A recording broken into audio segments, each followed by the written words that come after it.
تو آپ نے جب بات شروع کی الف اور یہ الف آغاز ہے حروف تہجی کا اور یا اختتام ہے حروف تہجی کا. جب الف سے بات شروع کی تو ہمیں اللہ کے ذکر سے ہی روشناس کرایا کہ الف اللہ چمبے دی بوٹی، یہ چمبے کی بوٹی ہے جو اللہ کے اسم پاک کا نقش ہے. کیا ہوا اس کا کہ مرشد من میرے وچ لائی ہوں، یہ اللہ کے اسم پاک کا نقش میرے مرشد نے اللہ کے نام کا، اللہ کی محبت کا بیج میرے دل کی کھیتی میں کاشت کر دیا. پانی کیا دیا؟ نفی اسبات نہ پانی ملیا. نفی کیا ہے؟ نفی کیا ہے؟ لا الہ.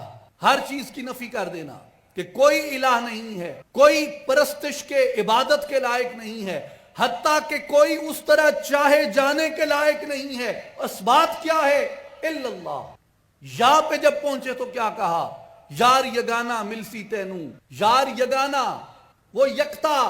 قل هو اللہ احد اللہ الصمد لم یلد ولم یولد ولم یکن لہ کفوا احد. یار یگانا ملسی تینو، یہ سردی بازی لائے ہوں. اسم اللہ وچ ہو مستانہ، ہو صدا لائے ہوں. نال تصور اسم اللہ دے دم نو قید لگائے ہوں. اللہ کے تصور میں ڈوب جاؤ اور اپنے دم کو، اپنی سانسوں کو اس کی یاد میں غرق کر دو، اس کے ذکر میں مشغول کر دو، اس کے ذکر میں مست ہو جاؤ اور ایسے مست ہو جاؤ کہ تمہیں اپنی بھی خبر نہ رہے.